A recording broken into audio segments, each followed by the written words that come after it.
नमस्कार सभी साथियों को स्वागत करता हूं सभी का इस यूट्यूब चैनल पर। आज हम राजस्थान जीके का मॉडल पेपर नंबर 7 हल करने वाले हैं साथियों। इसमें आपको राजस्थान जीके के जो प्रश्न देखने को मिलेंगे वो प्रश्न आपके रीट मेंस का एग्ज़ाम, फर्स्ट ग्रेड का एग्ज़ाम हो या सेकंड ग्रेड का एग्ज़ाम हो, सीईटी की भर्ती हो रहे या फिर राजस्थान का अन्य कोई सा भी कॉम्पिटिटिव एग्ज़ाम हो, उन सभी के लिए बहुत उपयोगी प्रश्न यहाँ पर आपको देखने को मिलेंगे। तो महत्वपूर्ण प्रश्नों का संग्रह है, पूरे प्रश्नों को हल करके जाइएगा। पहला प्रश्न देख लेते हैं। प्रश्न संख्या 1 जो आपसे पूछ रहा है, भादला सोलर पार्क स्थित है जैसलमेर में, जोधपुर में, जालोर में या झालावाड़ जिले में। तो इनमें से कहाँ पर भादला सोलर पार्क स्थित है? देखो, भादला सोलर पार्क का नाम आपको कई जगह पर भड़ला सोलर पार्क भी देखने को मिल सकता है। अगर हम बात करें कि भड़ला सोलर पार्क या भादला सोलर पार्क राजस्थान में कहाँ पर स्थित है? जोधपुर में स्थित है।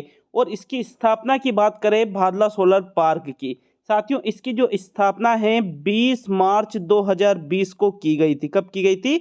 20 मार्च 2020 को। ये भी आपको याद रखना है। तो पहले प्रश्न में पहला ही विकल्प आपका बिल्कुल सही आंसर होगा।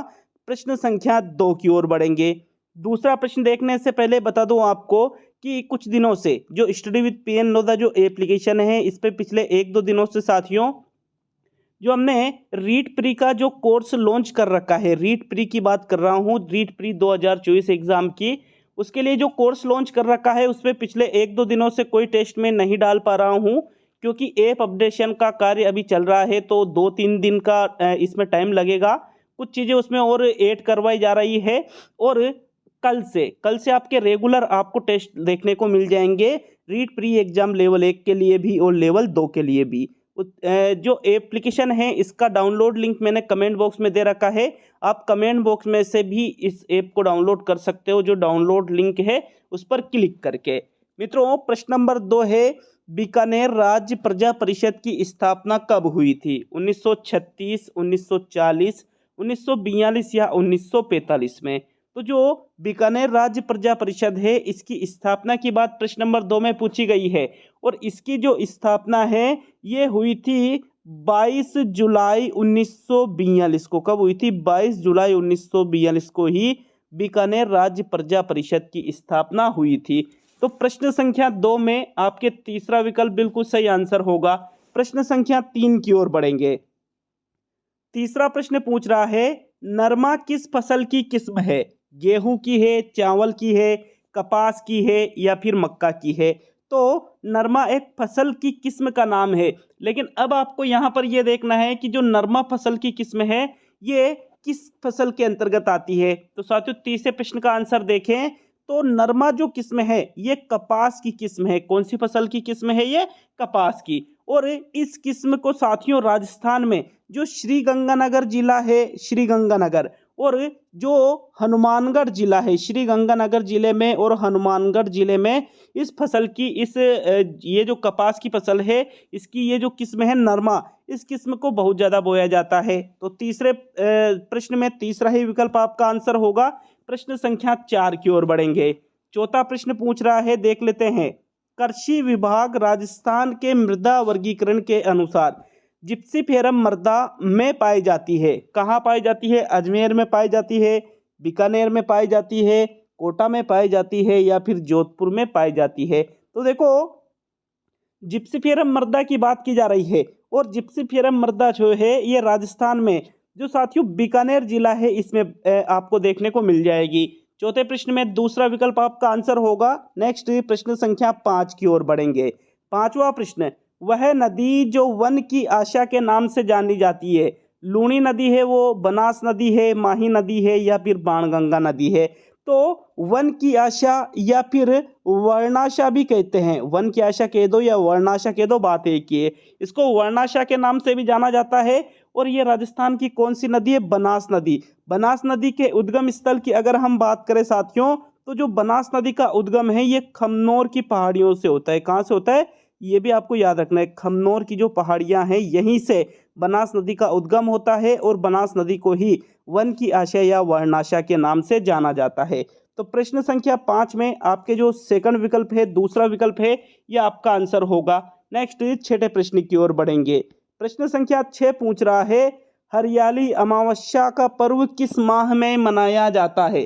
फाल्गुन अमावस्या को, श्रावण अमावस्या को, भाद्रपद अमावस्या को या आषाढ़ अमावस्या को? तो देखो, जो हरियाली अमावस्या का जो पर्व है, जो त्योहार आता है साथियों, ये चारों ही विकल्प में अमावस्या तो आ ही रहा है भाई। अमावस्या तो अमावस्या को ही मनाएंगे, लेकिन कौन से महीने में मनाई जाती है? तो हरियाली अमावस्या का जो पर्व है राजस्थान में साथियों, श्रावण अमावस्या को मनाया जाता है। कब मनाया जाता है? श्रावण, जो श्रावण का महीना होता है, या फिर नॉर्मली हम सावन भी जिसको कहते हैं, इसी महीने में हरियाली अमावस्या का पर्व मनाया जाता है। छठे प्रश्न का दूसरा विकल्प आपका आंसर होगा। नेक्स्ट प्रश्न संख्या 7 की ओर बढ़ेंगे। तो प्रश्न नंबर 7 है, प्रसिद्ध चित्रकार साहिब राम किस चित्रकला शैली से संबंधित है? नाथद्वारा शैली से, किशनगढ़ शैली से, जयपुर शैली से या बूंदी शैली से? तो साहिब राम का संबंध जिस चित्र शैली से है, वो इनमें से कौन सी चित्र शैली है साथियों? सातवें प्रश्न का आंसर देखें, साहिब राम का जो संबंध है ये जयपुर शैली से है। कौन सी शैली से? जयपुर शैली से। सातवें प्रश्न का आपके जो तीसरा विकल्प है ये आपका आंसर होगा। नेक्स्ट बढ़ेंगे अब हम प्रश्न संख्या 8 की तरफ। 8वां प्रश्न, राजस्थान में स्त्रियों के द्वारा लहरिया किस अवसर पर पहना जाता है? सावन तीज पर पहनते हैं, कजली तीज पर पहनते हैं, आखा तीज पर पहनते हैं और रामनवमी पर पहनते हैं। तो यहाँ पर लहरिया की बात की जा रही है। लहरिया को साथियों राजस्थान में स्त्रियों के द्वारा कौन सी तीज पर पहनते हैं? सावन की जो तीज आती है, सावन श्रावण के महीने में जो तीज आती है, बिल्कुल इसी पर लहरिया जो है इसको धारण किया जाता है राजस्थान में स्त्रियों के द्वारा। और एक विशेष फैक्ट क्या है कि राजस्थान में सर्वाधिक बाल विवाह कब होते हैं? आखा तीज पर होते हैं। ये भी आपको फिर याद होना ही चाहिए। 8वें प्रश्न का कौन सा विकल्प आपका रहेगा सही? पहला विकल्प आपका सही रहेगा। नेक्स्ट प्रश्न संख्या 9 को देखेंगे। एक जैसे 9 महल किस किले में बने हुए हैं? तारागढ़ में, चित्तौड़गढ़ में, नाहरगढ़ में या गागरोन में? तो इनमें से वह किला जिसमें एक जैसे 9 महल बने हुए हैं साथियों, वो इनमें से कौन सा किला है? नाहरगढ़ किला है। कहाँ पर ये स्थित है? तो ये जयपुर में नाहरगढ़ किला स्थित है। और नाहरगढ़ किले की अगर हम बात करें तो साथियों, इसमें जो माधो सिंह थे, माधो सिंह के द्वारा ही एक जैसे 9 महल अपनी प्रेमिकाओं के लिए बनाए गए थे। एक जैसे 9 महल, एक जैसे थे सभी, अपनी प्रेमिकाओं के लिए ये एक जैसे 9 महल बनवाए गए थे और विक्टोरियन शैली में इनको बनवाया गया था। कौन सी शैली में? विक्टोरियन शैली में इन 9 महलों का निर्माण करवाया गया था माधो सिंह के द्वारा। कौन से महल में? नाहरगढ़ महल में, जो कि कहाँ पर है? जयपुर में। तो 9वें प्रश्न का तीसरा विकल्प आपका आंसर है। नेक्स्ट प्रश्न संख्या 10 को देखेंगे। 10वां प्रश्न पूछ रहा है, राजस्थान के किस क्षेत्र की रम्मत अधिक प्रसिद्ध है? जालोर की, जोधपुर की, बीकानेर की या फिर नागौर की? तो इनमें से जहां की जिस क्षेत्र की रम्मत जो है ये अधिक प्रसिद्ध है, वो क्षेत्र प्रश्न नंबर 10 में बताइए। आंसर देख लेते हैं प्रश्न संख्या 10 का। देखो, राजस्थान के बीकानेर क्षेत्र की जो रम्मत है ये सबसे अधिक प्रसिद्ध है साथियों। कौन से क्षेत्र की? बीकानेर क्षेत्र की। 10वें प्रश्न का तीसरा विकल्प आपका आंसर होगा। प्रश्न संख्या 11 को देखेंगे। 11वां प्रश्न है, राजस्थान में 1857 की क्रांति की शुरुआत कहाँ से हुई थी? नसीराबाद से, एरिनपुरा से, खेरवाड़ा से या नीमच से? तो जो 1857 की जो क्रांति थी, जो सशस्त्र विद्रोह हुआ था राजस्थान की, अगर हम बात करें साथियों, तो इसकी शुरुआत राजस्थान में कहाँ से हुई थी? नसीराबाद से हुई थी। कब हुई थी नसीराबाद से? 28 मई 1857 को। 28 मई 1857 को राजस्थान में 1857 की क्रांति की शुरुआत नसीराबाद से हुई थी। विकल्प 1 आपके प्रश्न संख्या 11 का सही उत्तर है। नेक्स्ट प्रश्न संख्या 12 को देखेंगे। साथियों, अच्छा लगे वीडियो को लाइक करके जाइएगा और चैनल पर नए हो तो इसी प्रकार से टेस्ट अटेंड करने के लिए अलग अलग सब्जेक्ट्स के हमारे जो चैनल है इसको भी सब्सक्राइब करके जरूर जाइएगा साथियों। प्रश्न संख्या 12, भरतपुर प्रजामंडल कहाँ स्थापित किया गया था? भरतपुर में, हिसार में, रेवाड़ी में और नदबई में।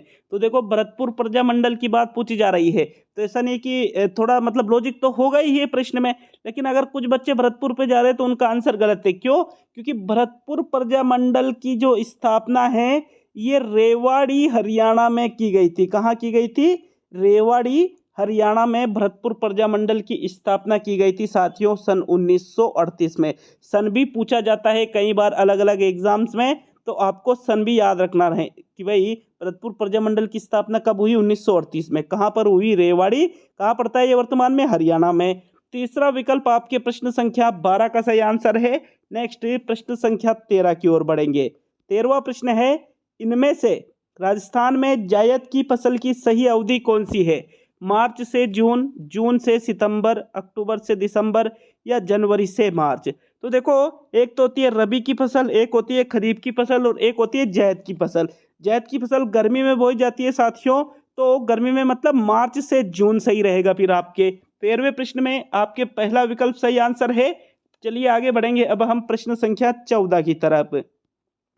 14वां प्रश्न क्या पूछ रहा है? रूपारेल नदी का उद्गम होता है उदयनाथगढ़ से, रघुनाथगढ़ से, कुंभलगढ़ से या राजौरगढ़ से। तो इनमें से रूपारेल नदी का उद्गम कहाँ से होता है? साथियों रूपारेल नदी जो है, इस रूपारेल नदी को एक और नाम से जाना जाता है। क्या? बारा नदी के नाम से भी इसको जाना जाता है। किस नाम से? बारा नदी के नाम से भी इसको जाना जाता है। साथियों रूपारेल नदी के उद्गम की बात करेंगे, प्रश्न संख्या 14 का आंसर रहेगा आपके विकल्प नंबर 1। उदयनाथगढ़ की पहाड़ी जो है राजस्थान में अलवर जिले में पड़ती है और यहीं से रूपारेल नदी का उद्गम भी होता है, जो कि देखो ये रूपारेल नदी यमुना की सहायक नदी है भाई। ठीक है, विकल्प 1 आपके प्रश्न संख्या 14 का सही उत्तर है। चलिए आगे प्रश्न संख्या 15 की ओर बढ़ेंगे। तो 15वां प्रश्न है, राजस्थान के आदिवासियों का कुंभ किस मेले को कहा जाता है? तेजाजी का मेला, बेनेश्वर का मेला, जैसलमेर का मेला या पुष्कर का मेला। तो इनमें से आदिवासियों के कुंभ के नाम से इनमें से कौन से मेले को जाना जाता है साथियों? जो बेनेश्वर का मेला लगता है, कहाँ पर लगता है ये? डूंगरपुर में। कौन से जिले में? डूंगरपुर में बेनेश्वर का मेला लगता है। इसी को आदिवासियों का कुंभ कहा जाता है। और इस मेले की बात करें तो ये कब लगता है?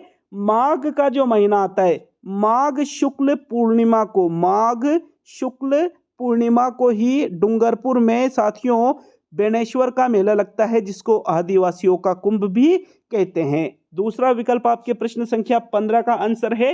नेक्स्ट बढ़ेंगे अब हम प्रश्न संख्या 16 की ओर। 16वां प्रश्न, मल्लीनाथ पशु मेला कब प्रारंभ होता है? चैत्र कृष्ण एकादशी, चैत्र शुक्ल एकादशी, चैत्र कृष्ण नवमी और चैत्र अमावस्या को। तो इनमें से मल्लीनाथ पशु मेला जब आरंभ होता है वो कौन सा विकल्प है? 16वें प्रश्न का आंसर देख लेते हैं। चैत्र कृष्ण एकादशी को ही मल्लीनाथ पशु मेला का आरंभ होता है। कहाँ पर लगता है साथियों ये मेला? जो मल्लीनाथ पशु मेला है ये तिलवाड़ा में लगता है। कहाँ पर?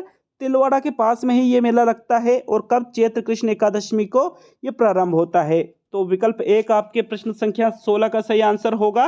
नेक्स्ट बढ़ेंगे अब हम प्रश्न संख्या 17 की ओर। 17वां प्रश्न पूछ रहा है, कोलायत झील शहर के समीप स्थित है। कौन से शहर के समीप स्थित है? जोधपुर, उदयपुर, बीकानेर या जयपुर। तो इनमें से जिस शहर के समीप कोलायत झील स्थित है साथियों, इनमें से वो कौन सा शहर है? प्रश्न संख्या 17 का आंसर देखें तो कोलायत झील जो है ये बीकानेर शहर के समीप स्थित है। कौन से शहर के? बीकानेर शहर के। तीसरा विकल्प आपके 17वें प्रश्न का आंसर है।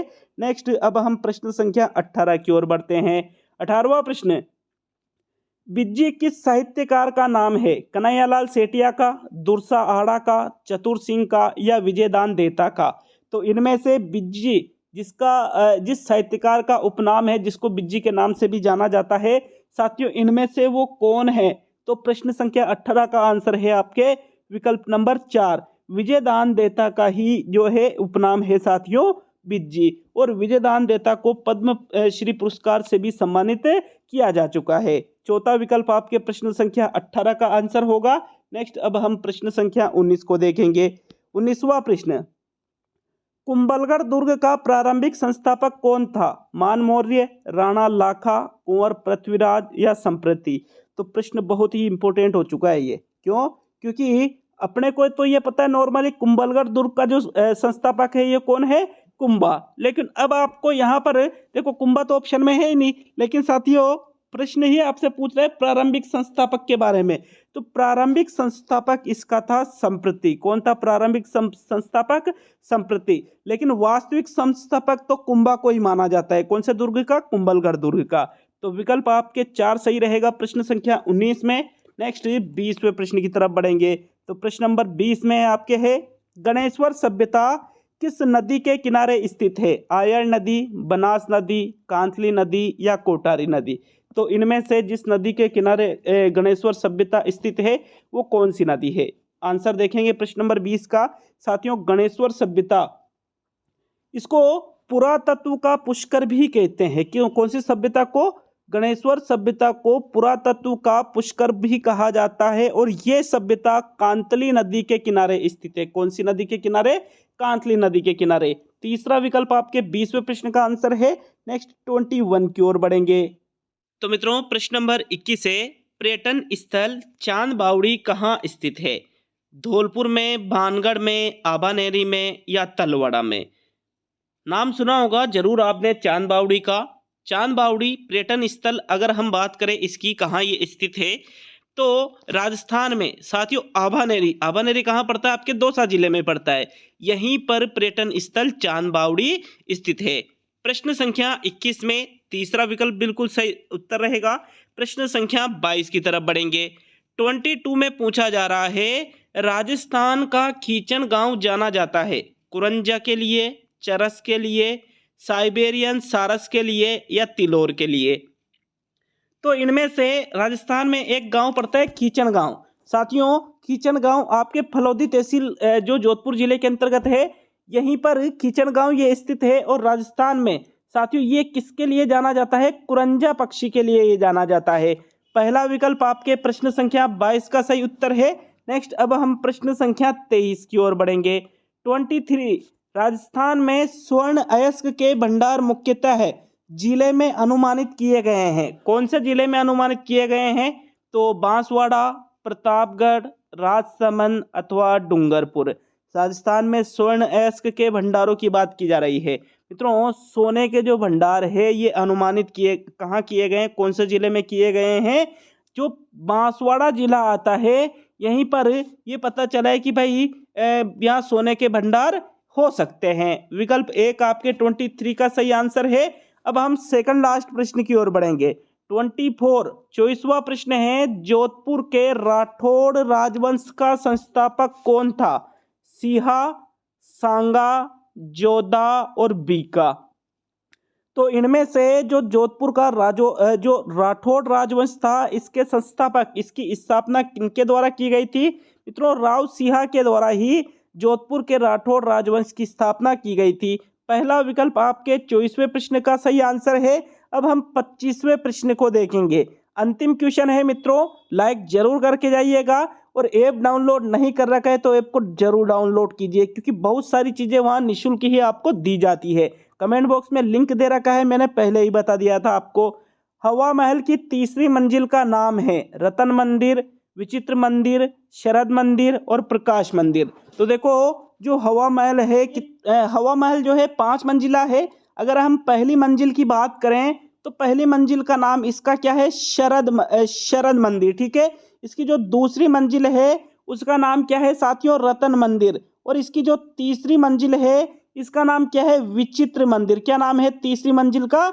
विचित्र मंदिर नाम है। जबकि चौथी मंजिल का नाम क्या है? आपके प्रकाश मंदिर। और इसकी जो 5वीं मंजिल है उसका नाम है हवा मंदिर। तो बिल्कुल ये आपको 5वीं मंजिलों के नाम याद रखने हैं। यहाँ तीसरी का पूछा है तो तीसरी का कौन सा रहेगा? आपके विचित्र मंदिर रहेगा। दूसरा विकल्प आपके 25वें प्रश्न का बिल्कुल सही आंसर है। ये पेपर नंबर 7 आज कंप्लीट होता है। पूरे 25 प्रश्नों को हमने हल किए हैं। अगर किसी प्रश्न में ऐसा लगे कि यार इसका आंसर तो ये होना चाहिए ना, और मैंने अलग बताया हो, लगभग पूरी जांच की जाती है प्रश्नों की, लेकिन बाय चांस अगर कहीं ऐसा लगे तो आप हमें कमेंट बॉक्स में कमेंट करके बता सकते हो। साथियों मिलते हैं जल्द ही अगले वीडियो में।